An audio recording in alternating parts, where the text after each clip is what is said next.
Gola, it's potty. And Chewie with your fourth episode of Rinkside. That's right, we're here with numero quattro, and it's a big episode for you today. We've got the stats, plays of the week, and a special guest by Scurvy Dog, who's going to walk through a new recurring segment, the team of the week. Chewie, how you doing this week? How was vacation? Vacation was it was good. It was we went out to the Muskokas. There was no Wi-Fi. Kind of disconnected a little bit, not too much, but was able to get out on the lake every day and spend time with my kids and my wife and my family. Came back with a little bit of a sore throat, so we're rocking the Chewy robe. There may be a few coughs in here and a few hauls with my beer, but how was your week? How's everything been with you? Oh, doing fantastic. Sorry you got a little bit of a cough in the throat. I was at the SFL convention down in Vegas, picked up that banner. It'd be nice if it said Awesome. that the Dublin Dragons instead of the DC Dragons, but we're it's a starting point. But yeah, things are good. Um, Well, you know, yeah, and you know who awesome. We'll else? have to get you a Dublin Dragons banner soon. Yeah, I hope so. I'm waiting for one. Got plenty of room on the wall. I'm doing well this week, but so is another team here. We've got the Dublin Dragons are doing pretty well, sitting at first. How would you say the Dragons performed this week? Yeah, we weren't first last week, so no bias. I'm very happy that we're at the top this week. Last week we had a 4-0 week, a couple tough games. San Diego did put up a tough one and brought us to OT, and so did Alaska. So it wasn't easy, but I'm glad to see us on top once again on a 6-game win streak, and hopefully that continues on. But of course, we got the Jacksonville Vipers, who leading the league in points, leading the league in goals. Sorry, and Florida and Alaska not far behind. So the season isn't over yet. It could still end up very different next week. A few teams kind of clinched playoff spots. Do you recall who those are? I think. Yeah, so we got Dublin, Jacksonville, Florida, Alaska, and if I pull this up real quick here, I believe Turku as well clinched, and Las Vegas last week. So we got 6 teams already clinched. Mathematically, Redwater should clinch if they get one more point, and then they will have eliminated Tennessee. Pretty much that whole conference is pretty much set. But in the Mr. Hockey Conference, we still got Florence, Glasgow, and Albuquerque all fighting for that last spot there, within points of each other. So it's going to be a close race for the Mr. Hockey Conference. Oh yeah. Uh, oh, nice. Well, let's turn the segment to some of our stats here. We're looking at the league leaders, and I wanted to kind of zoom in on this. Oops.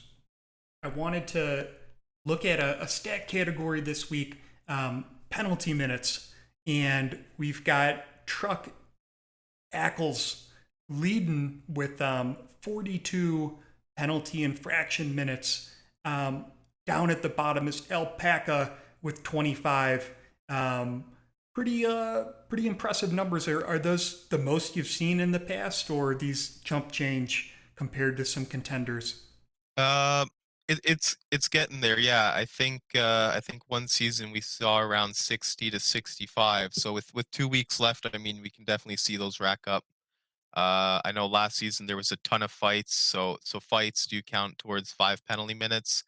And then obviously the minors and the major penalty minutes 2 and 4, and then we also got those pesky major minutes that end up with like 15 minutes plus the fight. So players could be walking out of some games with 20 penalty minutes. Oh, wow. It's one thing interesting to see. There's not too many defenders on the list. I mean, we got Jack Hammer, Albert Begin, and Alpac at the bottom there, and then Demko at the top. But it's interesting seeing a lot of forwards up there. You'd think defenders would kind of take the reins with making mistakes, trying to protect their net. But we've all seen the holding calls and the too long of hugs on the boards from those forwards when they're on the forecheck. And I see, one of these up here is not satisfied at number 4. If we shift over to the rookies, I I guess Demko is a rookie as well. I did not know that. But Yeah, there we Demko, he joined. He was called up late last season, but technically he does still have his rookie status for this season. yeah, But interesting there. yeah, the looks like Demko and not satisfied definitely at the top there with 37 and 33. And your one and only Potty is up there with the 20 penalty minutes. You did end up in a couple fights last week, I believe. How did those turn out for you? They did not turn out, too well for me. Not satisfied. Whooped my ass. Didn't look too good. But I stood up for the team and did my part. So I am satisfied with at least the effort I put into it. That's uh, that's all we can ask for is sticking up for players like Bear when they get absolutely murdered on the ice. I put together an interesting little chart here. I was wondering, hopefully, our viewers are on desktop because this is going to be kind of hard to see on mobile. But this is actually a discipline and PIM, or penalty infraction minutes kind of bubble chart. So on the horizontal axis is discipline, on the vertical axis is PIM, and each of these bubbles represents a team. So you can see on the very far bottom right is Albuquerque, meaning that they have the most investment in discipline points. We basically took Okay. looked at the rosters, looked at the number of discipline points, and then summed those at the team level, and then did the exact same for the penalty infraction minutes. So as you can see, the ABQ, who invested over 1,500 into discipline, have around 120 penalty infraction minutes. But there are a few kind of interesting outliers here. We've got Florence Firebirds. They're the bottom left dot. They invested the fewest points into discipline, yet they're only hovering around the same amount as Albuquerque. What do you kind of make of Oh, that? yeah, that's really interesting seeing the fact that you have one team who has the most, one team that has the least, and I mean they're within minutes of each other. Uh, um, I mean, hopefully it's not a stats input error. I think based off some of the numbers, it may look like there may be a couple since penalty minutes doesn't include seconds, but we have some seconds included. But I mean that's just a big jump. But then you kind of see it with Melbourne, who has the second least amount of points in discipline, and they're at the top of penalty minutes. So I'd be curious to see what other stats or attributes Florence kind of invests in. Maybe something like stick checking or even their low aggression count could have a factor. It'd be super interesting to dive deeper into this, maybe in another episode. Uh, seeing as Florence and Albuquerque, same penalty minutes, completely different discipline. Hmm. Yeah, we can kind of revisit that with some in-depth stats. And to our viewers, if you kind of like this type of analytical content, tell us about that in the comments so we can keep this coming. It did take a little bit of time to put this together, but if you find value in it, we'd be happy to kind of continue to share this. Um, so I was just kind of curious, like, what do you think makes for a great enforcer in the league? Yeah, so enforcers are interesting. I mean, obviously you expect I mean, in the name, you kind of expect fights, big hits, defensive players, and I think that I mean that's really what makes a good enforcer. Uh, obviously the skill behind the player hopefully comes in eventually, or hopefully it comes in early. But I know, like for us, we have the Bob up front on forward, and we have Shane Knox on defense. Both enforcers, both have been playing their part this season. I know there's been some very good enforcers in the league, like Eric Davis, who is always up there for defensive awards, and Johnny Blades, who's having himself another great season, and I believe he won the defensive player of the year in season one as an enforcer. So it's uh it's tough to track sometimes with EA because we don't track block shots and takeaways. So it'd be nice to see that in the future to really value the enforcers in our league because I mean that's their main goal. At least that would be their goal for a lot of owners when they're looking at enforcers. Mm. So a little bit deeper, statistical awareness could kind of improve our valuation and appreciation for the contributions of this archetype. Yeah. Did you have any thoughts on it, Potty? Uh, like I when I think of enforcer, I think of like the movie Goon, where they're like fighting and kind of Yeah. standing up for players on the team. But yeah, I think like somebody that enforces kind of the regulations and the respect kind of on the ice. There's kind of unwritten rules of conduct. People kind of go out there to play physical, and sometimes injuries are a part of it. But I think for the greater appreciation, people aren't typically headhunters trying to like take people out. At least through um, certain maneuvers on the ice. At times, like that may be something where you're kind of looking to kind of take somebody else out to like give your team the advantage, but ultimately, you wouldn't want to like seriously injure someone. So I think that it kind of evens the field and kind of pushes back like the momentum towards the direction of again that respect and kind of the unwritten rules of the ice in my layman Yeah. understanding I think of hockey. yeah.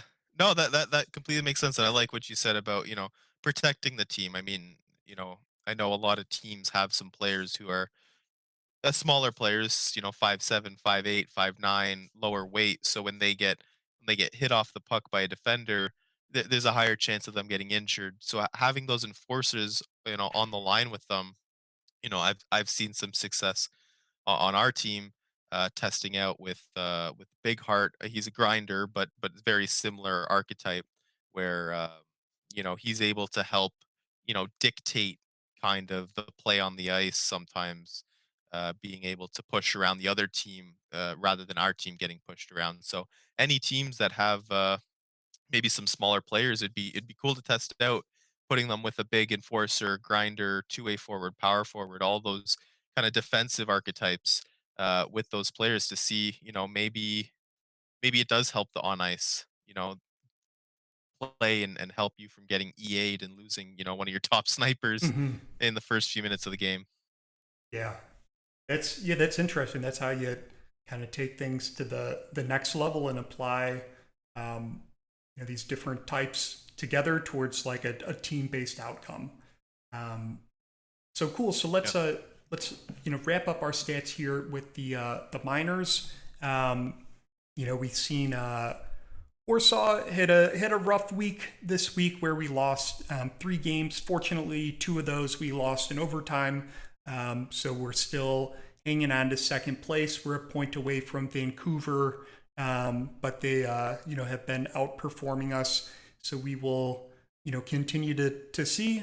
But if there's anything that I learned this week is like really the standings are they're important. They're going to dictate like who goes into the playoffs, but on the ice, like it's anyone's game. Atlantic. Who else did we lose to? Manitoba, Saskatoon. They may be ranked lower, but Yeah. they beat us. Yeah, well, I think like we mentioned on a previous episode, the Atlantic Bucks last season went into the playoffs in last place, and they came out with the cup. And even from the last time we talked, now we got Manitoba, Iceland, Malmo, and Atlantic all within 1 point of each other. So, and then they're all 3 or 4 points away from playoff. So, with 3 weeks left for them, it's I mean it's anyone's game still. Hmm. A losing streak or a winning streak could change a lot in the minors right now. So for all you minors, I mean, don't get discouraged if your team loses a couple because right now it could be anyone's game. Yeah, absolutely. And there were, a few games in particular that stood out. So let's move on to our plays of the week. I'm gonna kick us off with let's see. We've got double overtime, and looks like the Reapers got or who's got it? Cleveland? I don't know. They're battling over, and we've Yeah, got Reapers got it now. Reapers Reapers. Reapers closed out the game with Noah Bake. Yes, baked a doozy into there, and I thought that was a great play. So let's move on over to the second play of the week. Yeah, so we got Dublin versus Melbourne. And I saw this goal live. It was an amazing one-timer by Barzell from top of the circle. One-timed it right past JT Waters. Unfortunately, they were on 5-on-3, so it's tough to fault Melbourne, but it, it's also hard to not have that shot, make the play of the week because I mean he was almost at the blue line. Yeah, that was an incredible shot. There's for the third time. I really like that one. Let's see. So next we've got it is overtime. There's Gray skating with the puck and comes around and let's see. Oh, Gray gets kind of demolished there with a pretty big hit. Oh wow! Oh my god! This plays a little bit long, so for our viewers, Yeah, that's why you need your enforcers. yeah, and it's kind of shifting into the challengers are getting it, but then Gray's got the puck again and passes it to something at Otzel, and then Gray gets her own rebound and wins the game. Oh, Um, there you go. I like that one. I think that was Talk about getting revenge for that hit, eh? yeah. I would say yeah, perseverance. Let's just see that big hit again. Oh, that was massive. All right, so let's move on She got to some air on that. yeah our next one.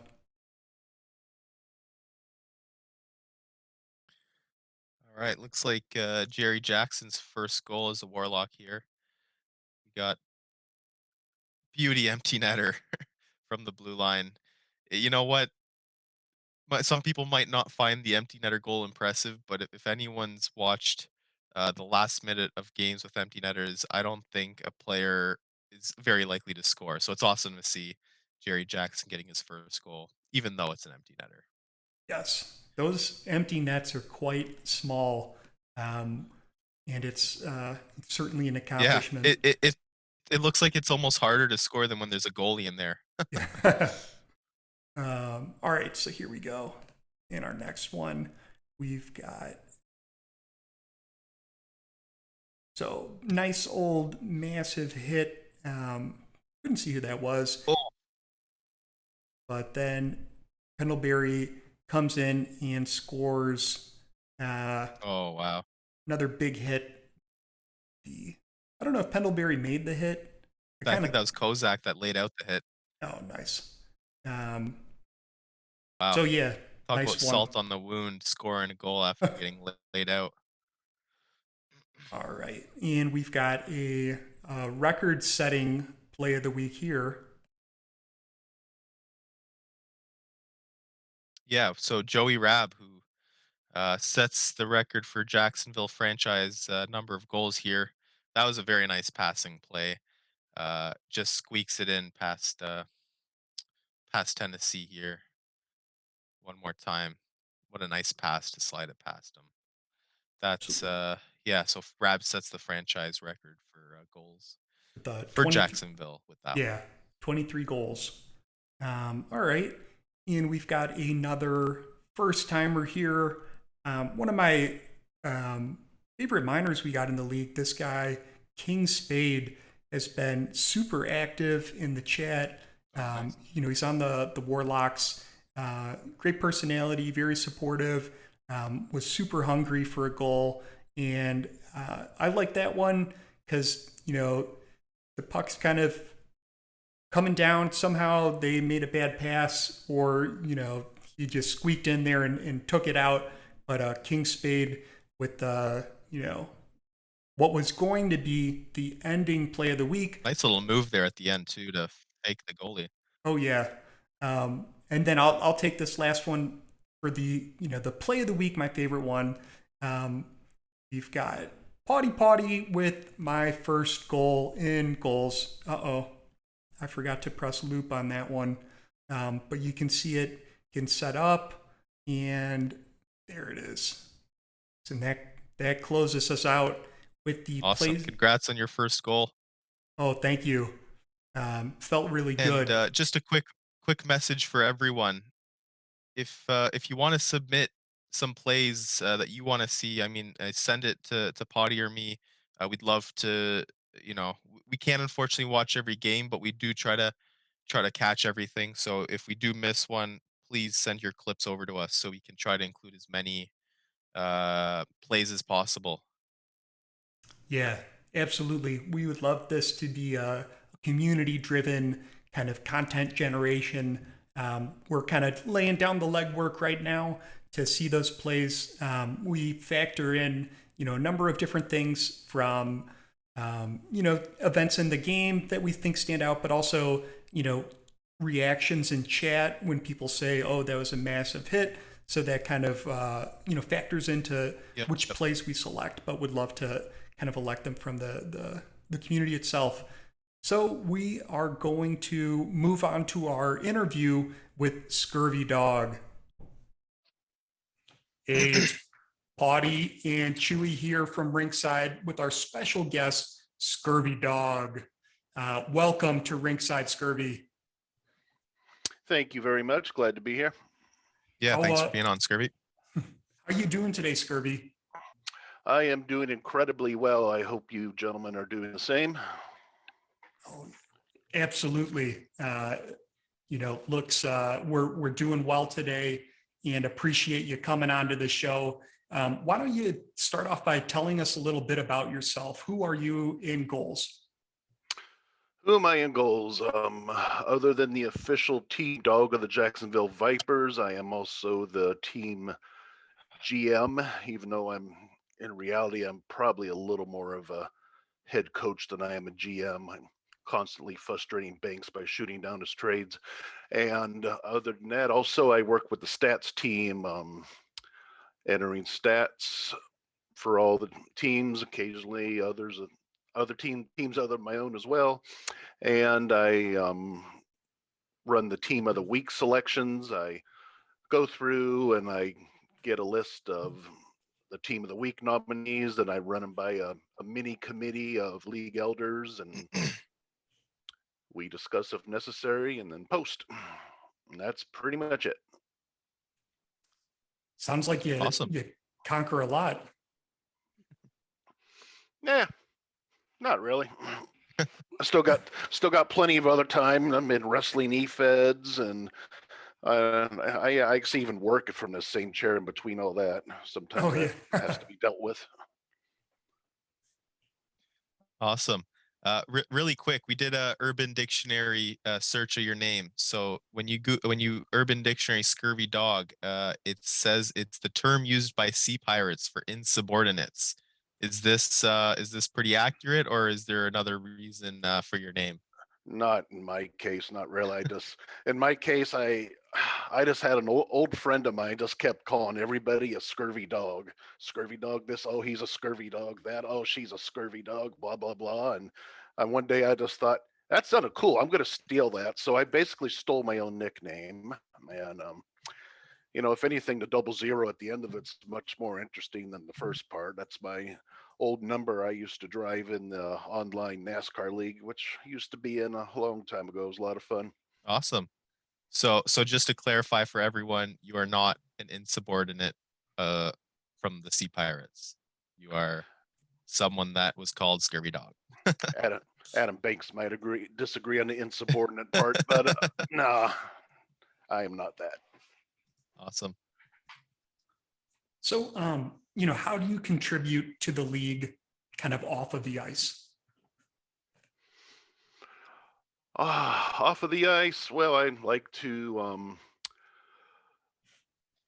support our players in any way. One of the things I really like to do is I like to keep our clubhouse engaged, because the majority of almost any club out there is you got your lurker players that they don't chat as much, they're not on Twitch as much, but they're still just as important part of your team as guys that don't shut the F up like me. So what I do is after every game, I make sure in the clubhouse I go a complete write up on the game, and I at people that had good performance. So just gotta keep people engaged. That's, I guess, I don't know, team cheerleader, however you want to describe it. That's one of the things I just try to focus on off the ice, and I try to be. Our affiliate players are very important to me as well. I really try to make those guys feel part of the Viper family, and I extend our progression assistance service to them if they like to go down that path. We offer that to them just the same as we do any other Viper. So that's about my story there. Oh, excellent. It sounds like the Viper organization has a pretty good, engagement and support system kind of along the way. I know that you also kind of support the greater league with the team of the week. Is that true? That is very true. Excellent. So why don't you talk us a little bit about what you do for the team of the week, and then we'll actually pull up that one for us to talk about. Okay. Well, what I do is basically I wake up Saturday morning. First thing I do is bring up the stats page and see if it's ready to go. We've had some problems in the past where I've had to spend a significant amount of my Saturday catching stats up before I can even start working on team of the week. But I'm glad to say this season, thanks to the effort of our stats team, which has been freaking amazing, especially McChuckles and Shaboy, those two in particular, it's just been thunder fingers on those damn stats, getting them in there. And the last several weeks, I wake up Saturday morning and I don't even have to enter my own team. They're done and ready to go, and I can start working on it right away. And what I'll just start doing, I'll open the stats page on the week. I'll start with Alaska and work my way right, and just look at, pick out performances within the time range of each line and make notes of them, and then drill down further until eventually I got 4 lines of forwards, 3 lines of defenders, a pair of goalies, and a coach. Awesome. So Potty here will pull up the team of the week. If you want to kind of walk us through how you choose it, we can use this week's as kind of a baseline of some of your choices and what's your thought process when you're going through these stats and why you're picking certain players. Okay, we'll start with the forwards because I'm a forward and I'm biased. Most important things with forward, of course, is points. Points are going to stick out the most. Then, got that, and plus minus also important. I won't say it's quite as vital as when I look at the defenseman, but yeah, so that, but the most important thing is probably the time breakdown. You notice the first line where you got Rab Leathers and Harris up there. That is the first. That's not by talent. That's simply by minutes played. That first line is roughly in the 18-minute per game and up range. The second group you'll see, that's roughly in the 14 to 17-minute range. Then we got about 11, 12, 13 minute. Then the final line is usually 11 minutes and below. This way, everybody has a chance to make team of the week, not just the top performers every week. Awesome. Yeah, that makes sense, I guess, with I mean, if you're really looking at it, everyone with the most amount of time would probably be there every week if that wasn't Yeah, those breakdowns. it just be the same old DM names week after week, and I think one of the most important things for a league such as ours is to keep the newer players engaged, make them feel important because they are. Of course, yeah. I mean, a fourth liner that puts up, 1 or 2 points may not look good compared to a first liner, but hey, if that fourth liner is getting the game winners or they're putting up the same amount of points per the minutes they're playing, Yes. that's nothing to turn your head at. So that's Yep. awesome. Yeah, very often his or her points per minute are just as good or not even better than the top line guys. Yeah, awesome. So in terms of defense, is that the same thing then? Defense, I like. EA keeps such piss poor stats on defense. That makes it somewhat of a challenge. So what I like to do is I like to put an emphasis and work on hits in there. Now, you see you got some. Look at this week's team of the week. You got Terrence Jones on there. He's one of the biggest hitters in our league, so it's always happy to see him on there. But when I look at hits, I'll generally at least want to see at least 1 point of offense from you as well. Right. That's important, and it's a fine balance keeping the offensive defensemen. Like we got a couple on Jacksonville and the pure defensive guys. You got to see you're evaluating those guys side by side, and a lot of times they got different looking stats, and you just kind of got to make a decision call. And a lot of those tiebreakers, one of the things I'll look at also, if it's extremely close, I'll look at team of the week history. If one person's made team of the week and the other person's has not made team of the week, and it's very, very close, I'll likely go with the person that has not been on. I think that's a good balance between keeping a variety of people on there and at the same time not making it a participation award. Right. Yeah. Awesome. But And then what's your thoughts on the goalies and coaches? the goalie's probably the easiest of the week because their stats are very cut and dry. They're probably the easiest thing that stick out during the week, but occasionally there'll be very tough decisions there, which brings me to this week. We had three goalies this week that absolutely belong to be absolutely deserve to be on there. Elias, Tony, and Josh Young. I looked at stats. I see Rose was definitely the top of the bunch for the three, so he's going to get first string. And then I look at Puckstopper and Young. I saw Young had the slightly better stats. He allowed one less goal per the week than Puckstopper. But then I have to look at degree of difficulty. Puckstopper is a junior goalie in our league. Well, Josh has been with us a couple of years, so there's a much greater degree of difficulty for Tony as well as the club he's playing for. And then finally, those guys were so close. I'll look at team of the week history. Josh had made a team of the week previously where Tony was plucked out of the minor leagues in the middle of the season and thrown into the virtual fire. So Yep. that, and I consulted with my group of elders, and we pretty much most of us agreed, and that's why we went with Tony. But Josh Young would absolutely deserve an honorable mention this week. Awesome. So you do take into the schedule then. I kind of heard you say it there. Schedule was probably most important for coach. One thing I'll look at is it's very very often we'll have multiple teams that have 3-1, 4-0 weeks that I'll really stick out for coach. One of the things I'll look at is degree of difficulty.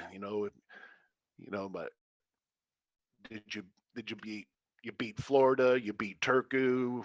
Wow, that looks good. Or were you clubbing seals on the expansion clubs all week? I, that'll make a difference. Now, in this week's case, Redwater's probably been playing the best in the league the last 2 weeks. They it's very rare I'll have a coach back to back, but they were even more impressive this last week than they were the week before. They had victories over the two top teams in the Atlantic, which is saying something. Yep. They've really been bringing it hard. Awesome.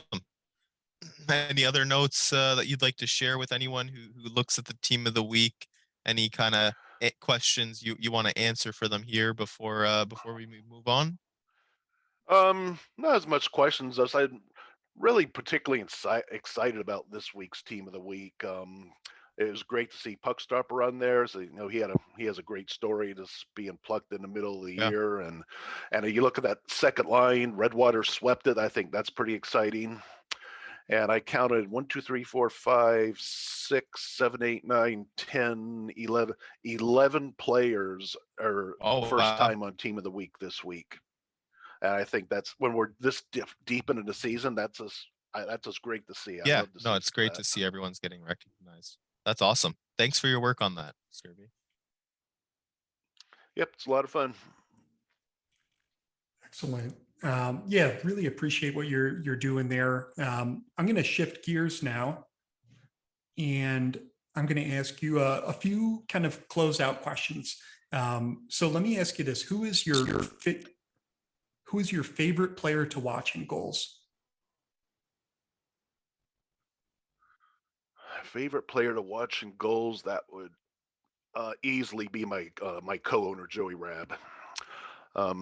You probably got that. Almost every player, you got that one guy in your team. Whenever he or she touches the puck, you're watching the game, you might be chilling in your chair, and that one person touches that puck, and you just find yourself sliding a little forward in that chair because something's bound to happen. And Joey, he's that guy's a second-year player, so he's got a full year progression behind the first-year vets, and he's still tied for the league lead in goals this late in the season, and he's doing it from the second line. Wow. So that's why he's a. I'm clearly biased, of course, and I'm okay with that. But your favorite player to watch probably should be someone on your own club. Yeah. So there will be no bias in your answer here, but who do you think right now is the best team in goals? Oh, I might surprise you, but I'm going to say without hesitation, Dublin. Oh, wow. Because if you look at these statistics, defense wins out a ridiculous 49 goals in 42 games. No, I'm not saying they can't be beaten a 4 out of 7. Any team can, but going until somebody can prove different. So Dublin's I'd top just dog like in to the put league on the still. record for your co-owners there that you didn't say Jacksonville. So they're used to my rants. Awesome. Well, I appreciate that. I'm up 11:30 at night bitching in the staff channel about how bad my nothing. Yeah. And these guys are probably like, "Will you shut up?" Yeah. Well, I guess I got another question for you, really quick. So when you're going up, I mean, you guys have been a new expansion team from from the first expansion. You guys were Ottawa originally, I believe, and then moved to the Vipers to Jacksonville. You guys have, I'd say, had the most success as an expansion team. How does it, I guess, coming into this season, you guys are obviously very good offensively. How does it, I guess, what's your guys' mentality when you're going up against the expansion teams or lower teams and you struggle, or against Las Vegas and you lose a game? I guess, where is your head at after the game? What are you thinking about? And maybe give some advice for other owners who, who are going through tough spells, or maybe not top of the league. What can they do after games like that? Basically I get over see our staff reacts in different ways. Joey gets upset. Adam Banks calls us names, and I get analytical. I go and look at replays, and I figure, okay, what went wrong here? Could have we done something better in lines or strats to stop that? Or hey, man, and I've analyzed full losses before and came to the conclusion, hey, we just got EA'd. It's okay, it happens. Yeah, Uh, this is why we play. This is why we play a 50-game exactly. season, because everybody has that luck factor. You're going to get lucky and win games you probably shouldn't win, and you're going to lose games you should probably win. But the good news about 50-game season is everybody's luck sort of evens out over the course of those 50 games, and I think the standings pretty much prove that with 8 games to go right now. Yeah, 100% agree. Awesome. So I guess to like close us out, a question we ask every guest: where do you see the league 5 years from now? 5 years or 5 seasons? Let's go with 5 years. That's big difference. 5 years. Wow. Um, you're talking to somebody who generally don't look past my next game or my next opponent, so I don't know if I'll give you the best answer here, but I hope things are still going good. But in my experience in communities in the past like this, they tend to burn hot for a couple years and then fade away a bit. I think we if I think we're well posed not to do that if we keep our new talent engaged and make them feel important and a part in things. And I think we're doing a very good job of that. If you look at last year's crop of rookies players, right now, some of them are team owners, some of them are coaches, some of them are GMs. You're rocking this podcast here. I mean, it's just amazing, that class, the talent that's coming out of that rookie class of this year. As long as we can keep that kind of energy up, I think our future's looking bright. Awesome. That was a great Great, answer. great answer. Well, Scurvy, we really appreciate you coming on to the show tonight, and we look forward to the teams of the week moving forward, which we'll be incorporating into the show, and your continued contributions to the league. Thank you very much. Yeah, thanks for everything. Right on. Thanks for having me. All right, my pleasure, gents. Awesome. Have yourself a great night, sir. All right. What an interesting interview with Scurvy Dog. Once again, really appreciate him coming on to the show.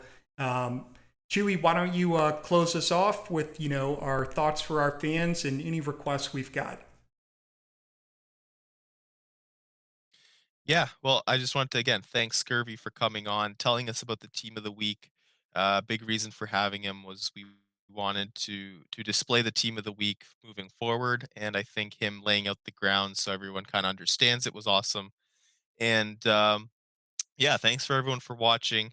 I know we did the giveaway last week for the Twitch bonus.